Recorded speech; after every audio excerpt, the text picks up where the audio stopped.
नमस्ते, आप सभी विद्यार्थी का हमारे YouTube चैनल हिंदी पाठशाला पर स्वागत है। आज हम कोलकाता यूनिवर्सिटी के द्वारा निर्मित तीसरे सेमेस्टर के पाठ्यक्रम CC3 की रचना को पढ़ेंगे।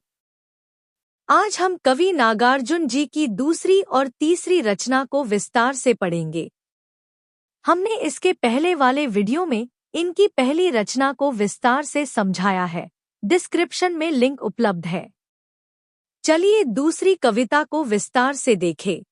पूरी स्पीड में है ट्राम, खाती है दचके पे दचके, सटता है बदन से बदन, पसीने से लथपथ, छूती है निगाहों को, कत्थई दांतों की मोटी मुस्कान, बेतरतीब मूंछों की थिरकन, सच सच बतलाओ, घिन तो नहीं आती है, जी तो नहीं करता है। यह कविता नागार्जुन की सामाजिक यथार्थवादी चेतना का सशक्त उदाहरण है।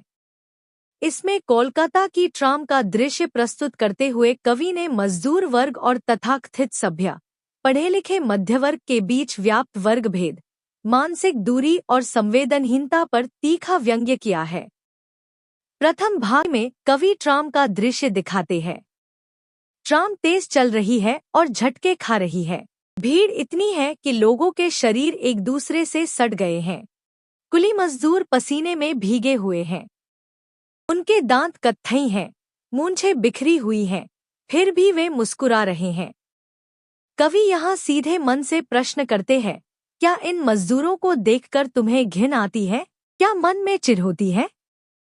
यह प्रश्न इसलिए है ताकि हम अपनी सोच को समझ सकें। कुली मजदूर हैं, बोझा ढोते हैं, खींचते हैं ठेला, धूल धुआं भाप से पड़ता है सांप का, थके मांदे जहां तहां हो जाते हैं ढेर। सपने में भी सुनते हैं धरती की धड़कन, आकर ट्राम के अंदर पिछले डब्बे में बैठ गए हैं, इधर उधर तुमसे सटकर आपस में उनकी बतखी। सच सच बतलाओ, जी तो नहीं करता है, घिन तो नहीं आती है। द्वितीय भाग में कवि बताते हैं कि ये लोग कुली और मजदूर हैं। ये दिन भर बोझ उठाते हैं, ठेले खींचते हैं, धूल धुआं और भाप में काम करते करते बहुत थक जाते हैं, कहीं भी बैठ या लेट जाते हैं।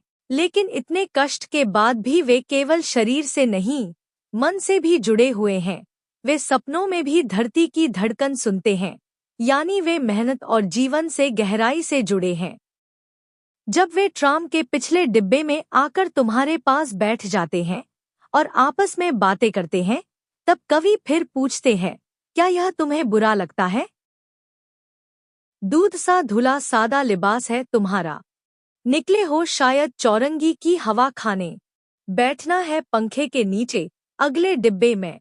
ये तो बस इसी तरह लगाएंगे ठहाके, सुरती फाकेंगे, भरे मुंह बातें करेंगे अपने देश कोस की।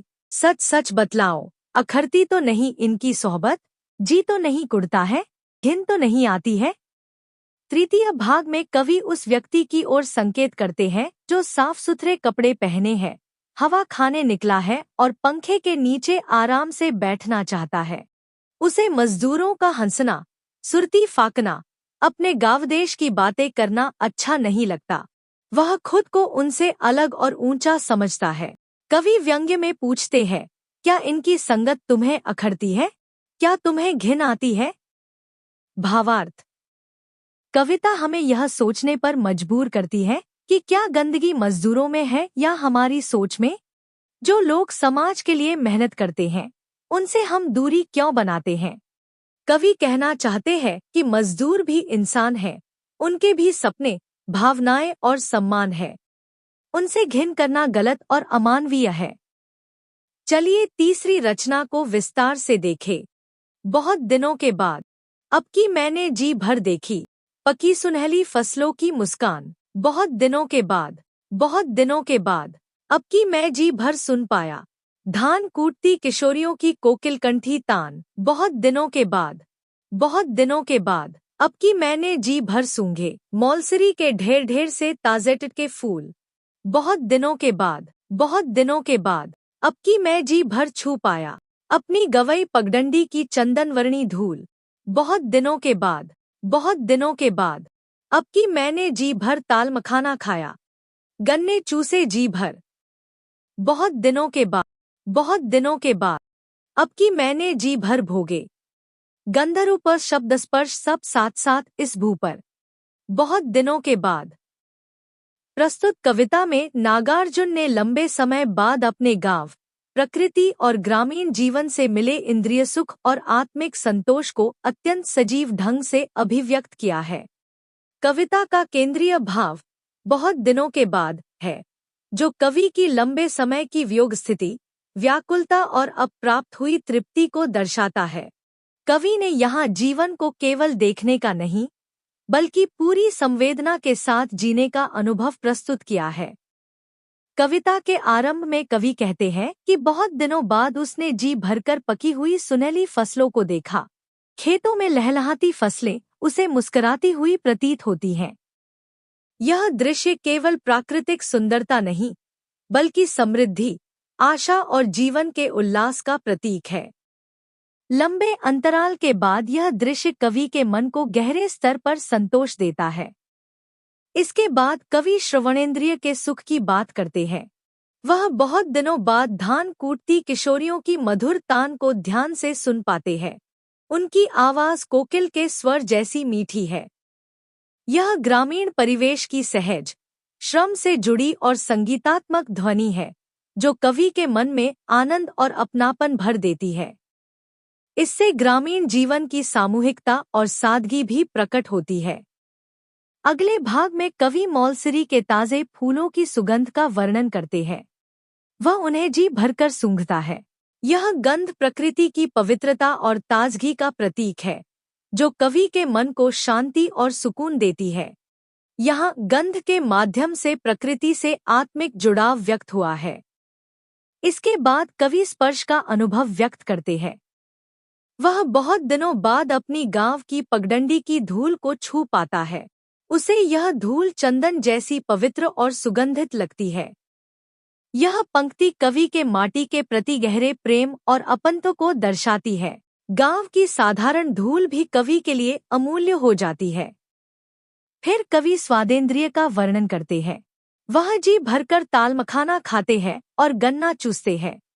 यह ग्रामीण जीवन के सरल, प्राकृतिक और आत्मीय स्वाद है, जो उसे बचपन और अपने मूल से जोड़ते हैं। यहाँ भोजन केवल पेट भरने का साधन नहीं, बल्कि स्मृतियों और आनंद का स्रोत है।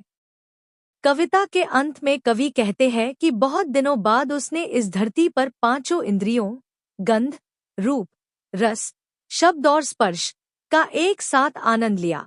यह पंक्ति कविता का सार है। कवि बताता है कि उसने जीवन को पूरी तरह महसूस किया, केवल देखा या सुना ही नहीं, बल्कि हर स्तर पर जिया। निष्कर्ष: यह कविता नागार्जुन के ग्रामीण जीवन प्रेम, प्रकृतिलगाव और मानवीय संवेदनाओं की सशक्त अभिव्यक्ति है। कवि यह संदेश देते हैं कि सच्चा सुख भौतिक सुविधाओं में नहीं, बल्कि अपने मूल, प्रकृति और इंद्रिय संवेदनाओं से जुड़ने में है।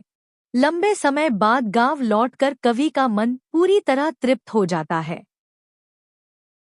यह वीडियो यहाँ समाप्त होती है। हम आशा करते हैं कि यह वीडियो आपको पसंद आई होगी।